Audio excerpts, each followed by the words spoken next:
Unfortunately, the first 15 minutes of the race was corrupted on my camera, so it missed the start and it missed actually quite a lot of action at the start. I qualified P5 and I managed to make a position straight up to P4 on the start, and then it was a battle for sort of P4 and P3. Managed to get past P4 into P3 at this stage, where I made my first pit stop.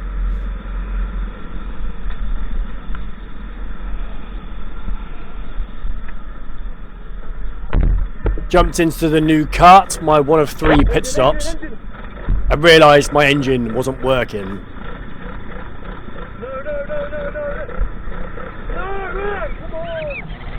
So little did I know that they was going to basically keep me in for an extra lap and then add a lap on to my time at the end.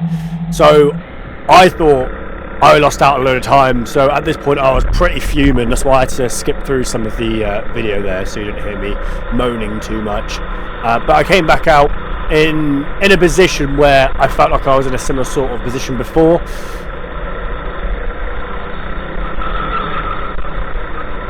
But I had this battle with this driver who just put one down the inside of me there. That was a fair move from him. And we actually had a fantastic battle majority of the race. So majority of the race you will be seeing me and him having a battle, and it was actually very enjoyable.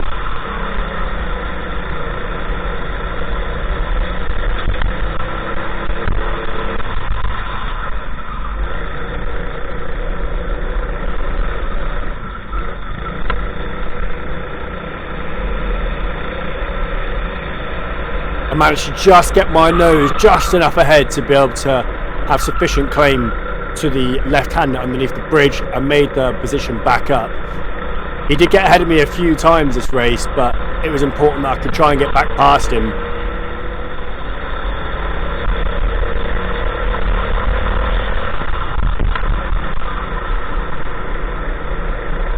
That was a position made up from one of the drivers that we lapped, and going through back markers was probably the biggest challenge, and if you get it wrong it can cost you so much time and potentially a position from behind as well. So I needed to make my moves count to prevent the driver behind making a position up on me.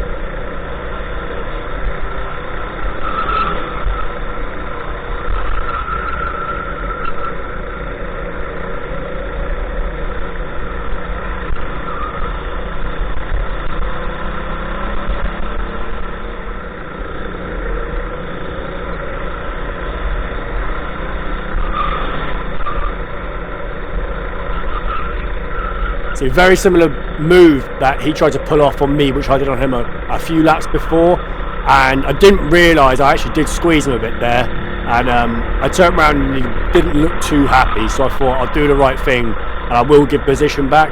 The last thing I want to do is, you know, make enemies here, and I thought giving position back was a fair thing to do, and at the end of the day it makes better racing as well. So coming out the second hairpin, I point him through and allow him pass, but my only concern here was allowing the driver behind to come through as well, having another kart between us. But luckily I managed to let him through, and he was sort of pointing ahead, hoping that I'll sort of work with him.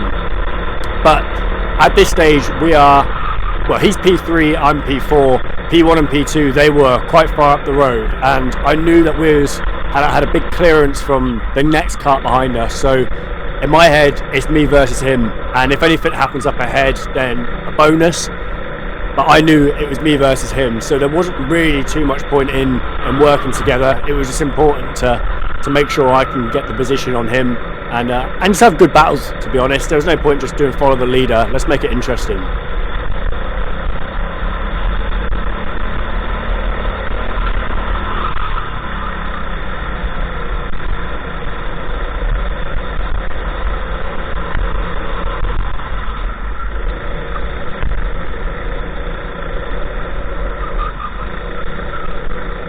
Now, as you can see, there are yellow lights here, which means yellow flags, and if you see up on top of the bridge, there is a bit of a commotion. I can see 2 drivers up there. I wasn't too sure how bad it actually was until we approached it. There was no way through. They barricaded the track, and there's actually a car on top of another, which was Stuart on top of another cart. And at the end of the video, we do hear a little bit about that. But yeah, he did hurt himself, and it was quite scary, to be honest. I haven't seen something like that before, and this did actually cause a red flag. But once everything was settled and was ready to go, the top 2 drivers were allowed to go, and then we had the same gap between us to them than we did before the red flag. So it kept it fair. There was no advantage gained by anyone, and now it's time for both me and the driver ahead to push forward. Instantly sort of tapping his head saying, you know, work with me here. But as you can see, the gap that we had from the guys ahead was so large, there wasn't really much opportunity for us to catch them. So my mindset's still the same. It's me versus him.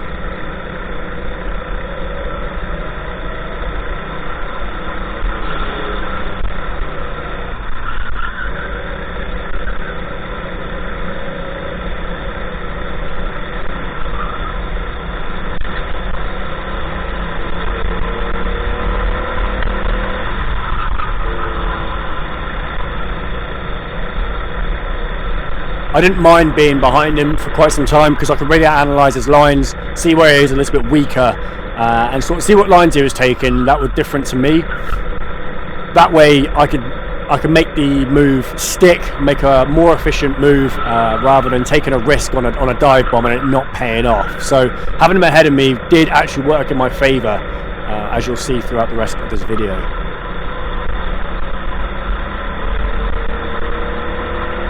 We reached the halfway mark. As you can see there, Chris holding up the 30-minute board.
Misjudged the corner a little bit there, did push him wide, but I wanted to let him back through. He was a little bit tactical with it. I let him through, but he did wait to pass me, and he sort of clipped my front from underneath the bridge, which did give him a bit of a gap. So at this point I'm about 4 or 5 cart lengths behind. So yeah, it was real push time now.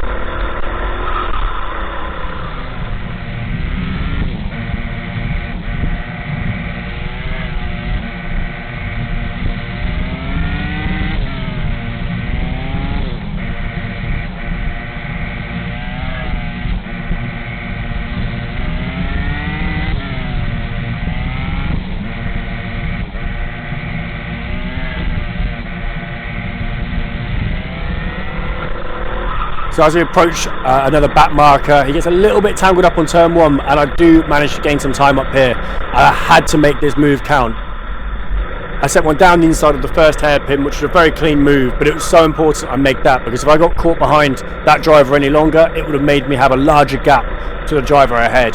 So perfectly executed in my opinion.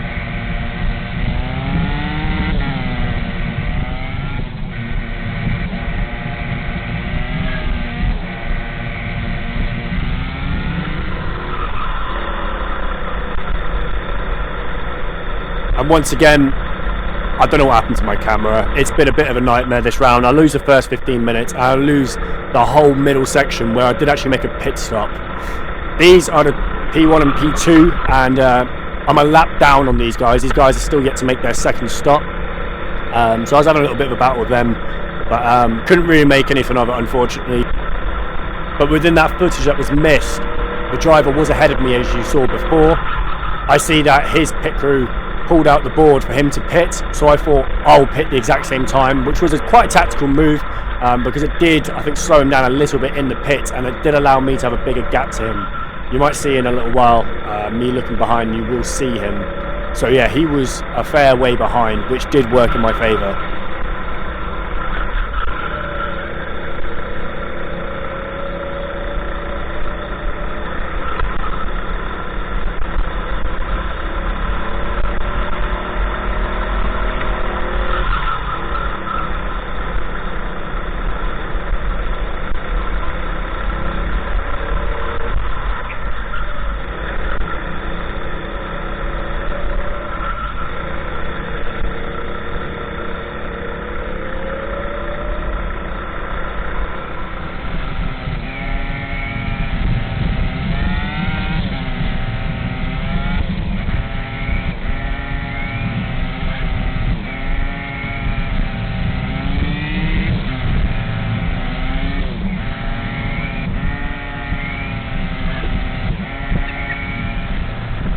I think within the footage somewhere there's the third stop got missed as well from me, so he's made his third stop, he's on my bumper now, and we're approaching some traffic, so it's very important that I can try and get through this traffic as it's my turn this time rather than his turn, and couldn't find the right opportunity before, and yeah, I'm getting slowed down here and I'm a little bit nervous because I've got him right on my bumper now and I can't really afford to lose the position at this point in the race. But the driver goes wide, I looked to the outside and I knew immediately it was a wrong thing to do because it allowed him to stick one straight down the inside. I ended up going on the grass a little bit there, taking the scenic route, but the driver does notice that I'm on his left and he does give me some space, so I made the move, but yeah, that was close.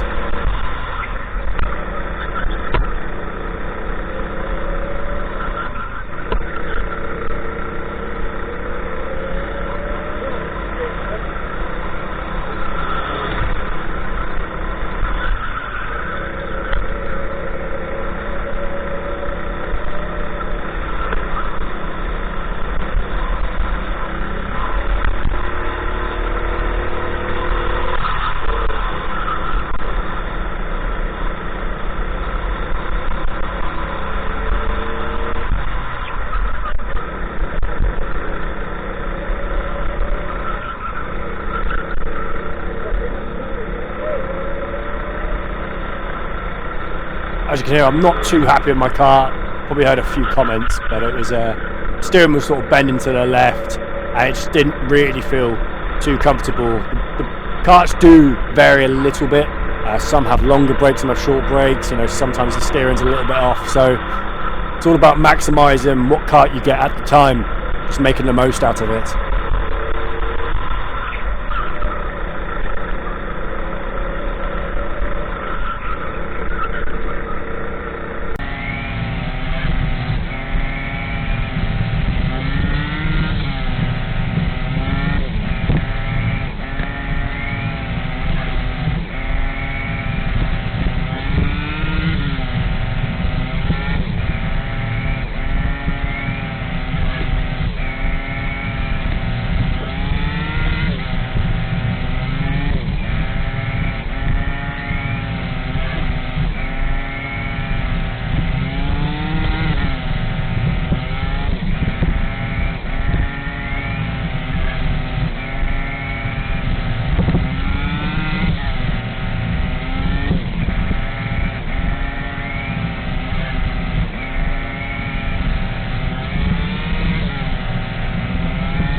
So we're in the very later stages of the race at this point, and we do hit some more traffic. We've got 3 karts ahead, all are a lap down, at least a lap down on us. These guys go side by side, and I look for the inside, try and give the guy in the black helmet a bit of a helping hand into the hairpin, and allows me to sort of hang it round the outside, making a position on 1, and then he realises that it's not his battle and he is being lapped, so he does let me through, which was very kind of him.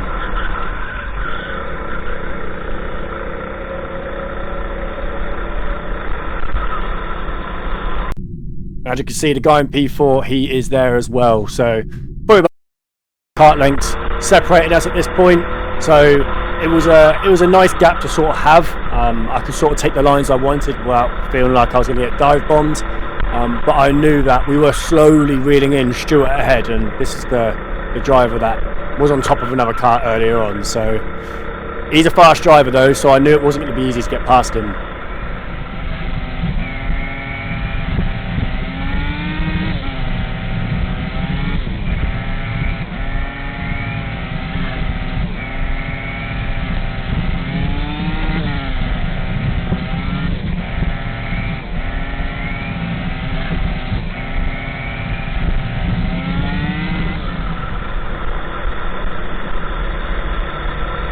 I do get a good exit out of the first corner. I try and line myself up here, maybe for a switchback. Couldn't quite do the switchback, but I did see a gap and I went for it down the inside of the second hairpin. But Stuart had a good traction, good momentum on the outside, and he makes the position back up on me. So this happening has allowed the driver behind to get in much more close proximity to us. So it was really now or never. I really need to make this work, because the slightest mistake and he is passing me.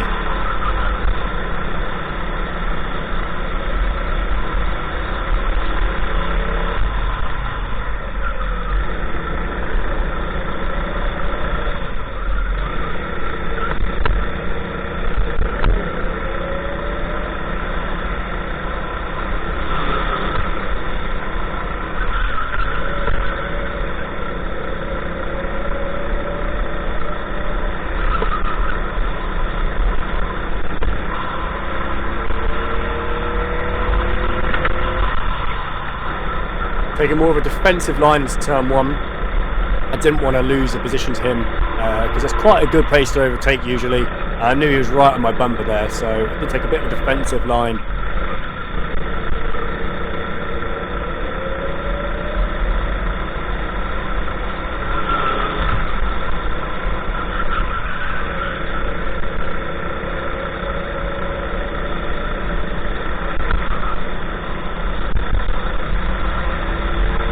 I get a good slipstream here, right on the back, and I was going to send one down the inside, but I know Stuart very well. If there's someone behind him, he takes that defensive line too, and you can hear me getting quite frustrated there, and that allows the driver to catch right up.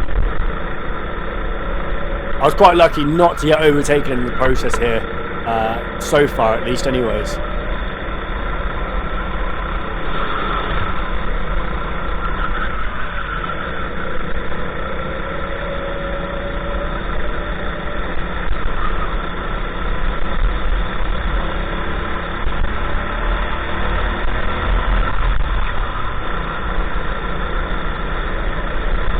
So I get the good momentum on the exit, but I have nowhere to go, so I end up just pushing him and sort of giving him a helping hand out of the corner as well.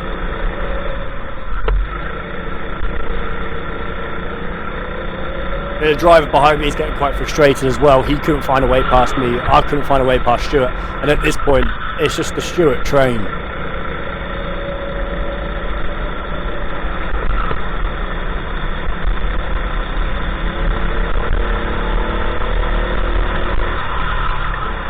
Tried a different line here, tried to go wide and get a late apex, but he had that inside covered. There was no way I was making a move like that.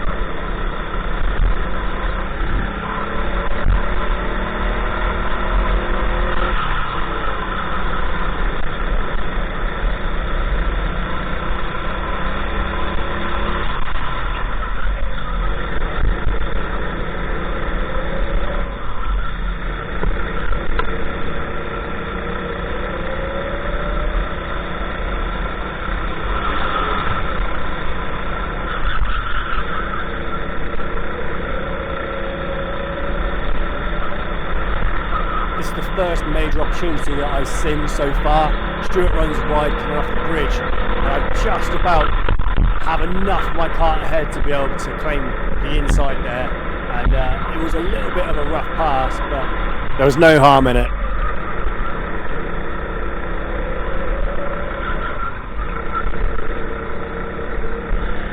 I look behind and I see they're side by side now, and he just gets past Stewart as well, so it was back on. The battle for P3 was well and truly back on. I have a little bit of a gap here, and it's just very important now for the last few laps just to stay consistent and bring it home.